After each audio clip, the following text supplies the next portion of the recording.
My name is Harish and I am a second semester first year Masters of Media student, and I'm here to talk about our group project for collaborative media project. I primarily acted as the producer of a group called Masters of None. We set out to work on two projects. One of them was for Melbourne 24 and it was called Skater Dude, which was about a mascot who's actually a regular bar woman, but she has to dress up as a mascot for a 1-hour public skating hour session. And the second project was for ANZ Seeds of Renewal program. This was to do a story on Malden Market. I'm going to delve into the Skater Dude project, which was essentially the Melbourne 24 project. At the outset, we decided that I will be producing and taking care of logistics. The first step towards creating a project like this was to get in touch with the arena and also let Alyssa, who was the bar woman, who also takes up the role of the mascot, to kind of see if she'd be interested in helping us out doing this project.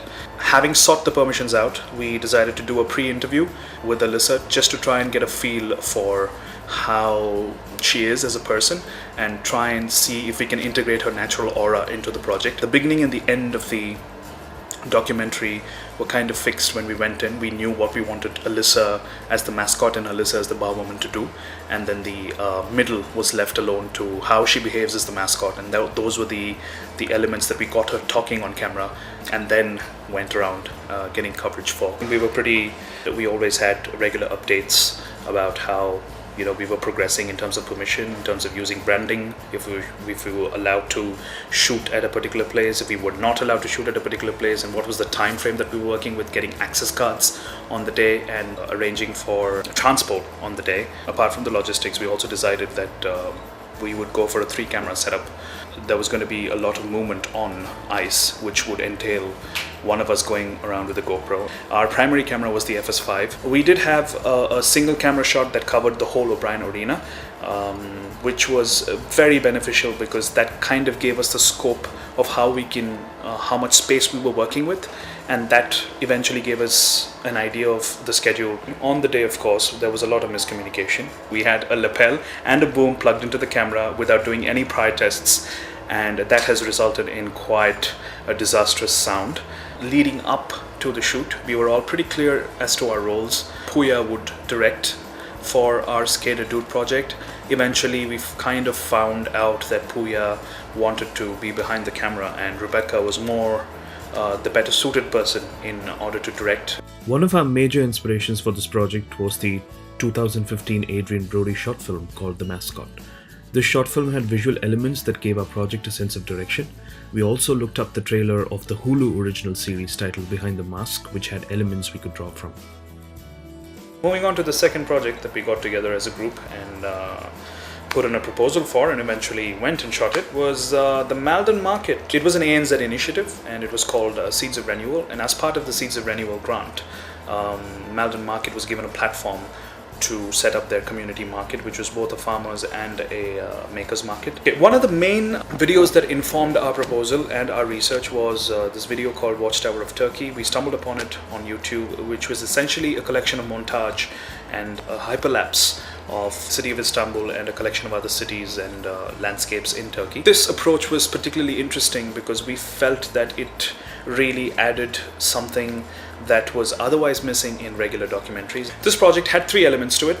There was ANZ, who were the people that were administering our proposal. They got in touch with Malden Market, which is a community market which has a coordinator who runs the market through the Malden Neighborhood Center, and it had us, who was communicating essentially with ANZ through our tutors initially, and then went on to communicate with the market coordinator, Chris Logistics, which entailed communicating with the Malden Neighborhood Center, the market coordinator.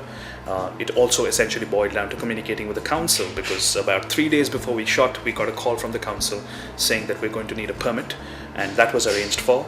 We wanted to achieve a one-person story with a focus on one vendor, which did not happen, and hence we had to adapt on the day and make a film that represented the spirit of the Malden Market community, and that's what we ended up with. In addition to the Watchtower of Turkey video, the other video that really informed our inspiration for our coverage was a video that we found at the Malden Neighborhood Centre's official website. This was covering Malden Market, and this informed our visual style. As a team, we communicated far more effectively on this project. We had decided right from the outset that essentially we will operate as two units, a A unit and a B unit. The A unit comprised of me as the interviewer and Puya as the camera person and Edward on sound.